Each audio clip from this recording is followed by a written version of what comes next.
नमस्कार, आप देख रहे हैं 4 PM और मैं हूं आपके साथ निधि तिवारी। क्या गोदी मीडिया के दिन अब भर चुके हैं और समय आ गया है कि गोदी मीडिया अपना बोरिया बिस्तर बांध ले? क्योंकि हाल के सालों में जैसा काम गोदी मीडिया ने किया है, जो नफरत फैलाई है देश में, जो नुकसान देश का किया है, उतना तो किसी राजनीतिक दल ने नहीं किया। और इस नुकसान की भरपाई करने के लिए और इस नफरत को खत्म करने में सालों लग जाएंगे।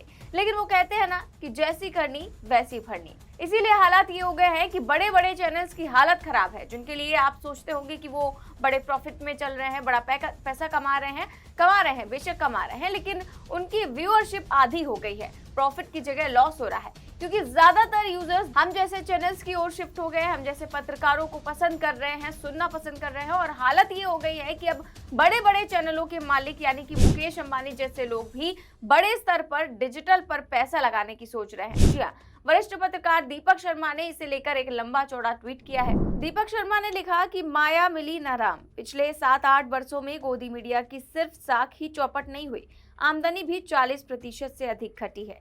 कई न्यूज चैनल अपने कर्मचारियों को वेतन नहीं दे पा रहे हैं, कई जगह छटनी जारी है। सरकार 2024 तक बड़े चैनल्स को फंड अरेंज करके जीवित रखना चाहती है, पर 24 के बाद क्या होगा कहना मुश्किल है। अर्बन मार्केट से टीवी चैनल्स पूरी तरह से सिमट रहे हैं। छोटे कस्बों और गांव में प्रसारित होकर रेवेन्यू मॉडल ज्यादा बरसों तक नहीं चल पाएगा।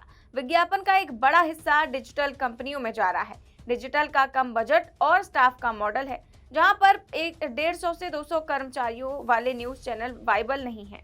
चिंता गोदी मीडिया के सिमटने की नहीं है, चिंता गोदी चैनल में काम कर रहे हजारों पत्रकार और स्टाफ के परिवारों की है। हम गोदी मीडिया मालिकों के साथ नहीं हैं, पर हम वेतनभोगी पत्रकारों के साथ खड़े हैं। तो ये दीपक शर्मा कह रहे हैं कि भले ही चैनल्स बंद हो जाएं, लेकिन उनके जो पत्रकार हैं वो बेरोजगार हो जाते हैं, इसीलिए उनकी चिंता है। क्योंकि जिस तरह से आपने देखा था कि जी हिंदुस्तान बंद हुआ था और भी कई सारे चैनल्स बंद हुए थे, तो उसके जो सैकड़ों कर्मचारी हैं वो बेरोजगार हो गए थे, उन्हें नौकरी की समस्या आ गई थी। और इसी तरह से वो कह रहे हैं कि भले ही चैनल बंद हो जाए, उनके मालिकों को तो फर्क नहीं पड़ेगा, लेकिन जो हजारों पत्रकार हैं वो बेरोजगार हो जाएंगे। इसके आगे उन्होंने देखिए क्या लिखा हुआ है कि सुना है मुकेश अंबानी अपने टीवी नेटवर्क के लिए कोई प्लान लेकर आ रहे हैं, शायद कोई बड़ा डिजिटल नेटवर्क खड़ा करेंगे। जो भी करें, परिस्थिति विकट है और विकल्प कम है। तो ये दीपक शर्मा ने इस तरह का ट्वीट किया है। और क्योंकि वरिष्ठ पत्रकार है तो कुछ काफ़ी सोच समझ कर ट्वीट किया होगा कि शायद मुकेश अंबानी भी अब डिजिटल पर फोकस करने की सोच रहे हैं, क्योंकि उनके चैनल्स की व्यूअरशिप तो आधी हो ही चुकी है। तो क्या वो सच में समझ गए हैं कि अब सैटेलाइट चैनल से काम नहीं चलेगा, प्रॉफिट लॉस में जा रहा है, टीआरपी आ नहीं रही है, खर्चा बहुत है? क्योंकि टीवी चैनल चलाने में वाकई बहुत बड़े बड़े खर्चे होते हैं, जैसे कि बड़े बड़े स्टूडियो होते हैं, बड़े बड़े ऑफिस होते हैं, लाखों रुपए सैलरी लेने वाले एंकर होते हैं, ढेरों एम्प्लॉयज होते हैं। और अब केवल जो रेवेन्यू बचा है वो तो केवल पॉलिटिकल रेवेन्यू बचा है ज़्यादातर, जैसे कि बोला जा रहा है कि डिजिटल पर विज्ञापन भी दिए जा रहे हैं। और जब मुकेश अंबानी जैसे लोग डिजिटल में पैसा लगाएंगे तो सोचिए बाकी के चैनलों का क्या हाल होगा। वहीं दीपक शर्मा के इस ट्वीट पर कई लोगों ने कमेंट भी किए हैं। एक यूजर ने लिखा है कि जिस दिन जी न्यूज़, रिपब्लिक, आज तक आदि चैनल्स में से एक भी बंद हो जाएगा, भगवान तिरुपति के दर्शन करके अपने बाल अर्पित करूंगा। तो इन्होंने तो यहाँ तक कह दिया है कि अगर ये चैनल जो है इनमें से कोई भी बंद हो जाए तो वो तो अपने बाल ही अर्पित कर देंगे। इस तरह लोग त्रस्त हो चुके हैं गोदी मीडिया से। तो वहीं एक और यूजर ने लिखा कि सब कर्म का फल है। जिनमें रीढ़ की हड्डी थी उन्होंने गोदी मीडिया बनने का विरोध किया और आज वो डिजिटल पे कामयाब हैं, और जिन्होंने विरोध नहीं किया वो आज गर्त में जा रहे हैं। अब लोगों ने टीवी देखना बहुत कम कर दिया है। पिछले 4-5 सालों में मैंने क्रिकेट मैच के अलावा टीवी पे और कुछ नहीं देखा है। तो ये भी वही कह रहे हैं कि डिजिटल के लोग कामयाब हैं और लोग डिजिटल पे ज़्यादा देखना पसंद कर रहे हैं न्यूज़ को, क्योंकि टीवी चैनल्स पे तो न्यूज़ अब बचे ही नहीं है। वहीं एक और यूजर ने लिखा कि बिके हुए ज़मीर विहीन गोदी मीडिया का अंत नई व्यवस्था के निर्माण के लिए ज़रूरी है। मीडिया कर्मियों के लिए नई संभावनाएं भी आएंगी। वैसे भी तानाशाह चाय पकौड़े बेचने को रोजगार कहता है, इसमें कोई बुराई भी नहीं है, क्योंकि कई आईआईटीएन और मैनेजमेंट ग्रेजुएट इस धंधे में हाथ आजमा रहे हैं। तो ये कह रहे हैं कि इस तरह से जैसे पीएम मोदी कहते हैं कि चाय पकौड़े बेचो, उसको रोजगार कहते हैं, और इसी तरह से लोग कर भी रहे हैं। इसीलिए गोदी मीडिया को तो पूरी तरह से बॉयकॉट करना जरूरी है। वहीं एक और यूजर ने लिखा कि जब से मीडिया बिका, एंकर बिके, हमने न्यूज़ देखना ही छोड़ दिया। यूट्यूब से जान लेते हैं सच क्या है।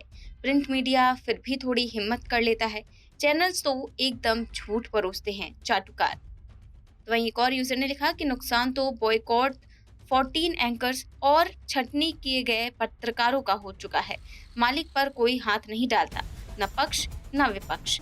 यानी कि मालिकों का कुछ भी नहीं होता, नुकसान तो एंकरों का होता है, कर्मचारियों का होता है। ऐसा ये यूज़र जो है वो कहना चाहते हैं और सभी यही कह रहे हैं कि उन्होंने यूट्यूब देखना ही शुरू कर दिया है, चैनल्स देखना बिल्कुल ही बंद कर दिया है।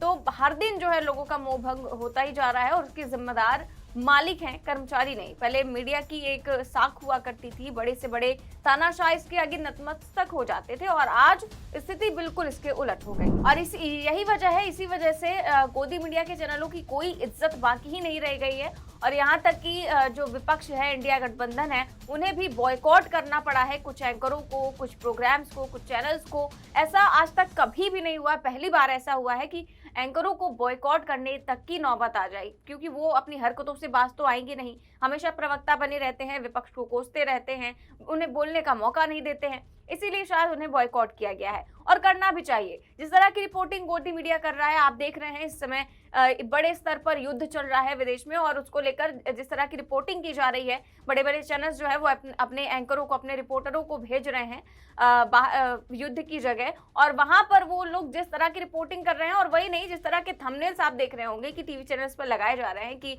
मोदी जी मदद करेंगे, मोदी जी पहुंच गए और पता नहीं क्या क्या, इस तरह की जो खबरें हैं वो लगातार चलाई जा रही हैं। उसको लेकर मोदी जी की ही फजीहत करवा रहे हैं ये गोदी मीडिया चैनल्स। उन्हें लग रहा है कि हम बड़ा ही अच्छा काम कर रहे हैं, लेकिन बड़े स्तर पर इससे काफी ज्यादा इफेक्ट पड़ता है। विदेशों में भी जो मीडिया है, जो तमाम पेपर हैं, वो भी गोदी मीडिया की आलोचना कर रहे हैं। तो ये सारे चैनल्स अपनी विश्वसनीयता तो खोते ही जा रहे हैं, इसके साथ ही व्यूअरशिप में भी काफी ज्यादा गिरावट आई है, जिसको लेकर अब शायद ये सभी जो है डिजिटल पे ही फोकस करें और अपने जो सैटेलाइट चैनल है, जिसको लेकर जैसा कि दीपक शर्मा ने ट्वीट किया है, तो देखते हैं क्या होता है आगे। फिलहाल इस खबर में बस इतना ही। देश और दुनिया की तमाम बड़ी खबर जानने के लिए देखते रहिए 4PM न्यूज़ नेटवर्क। नमस्कार।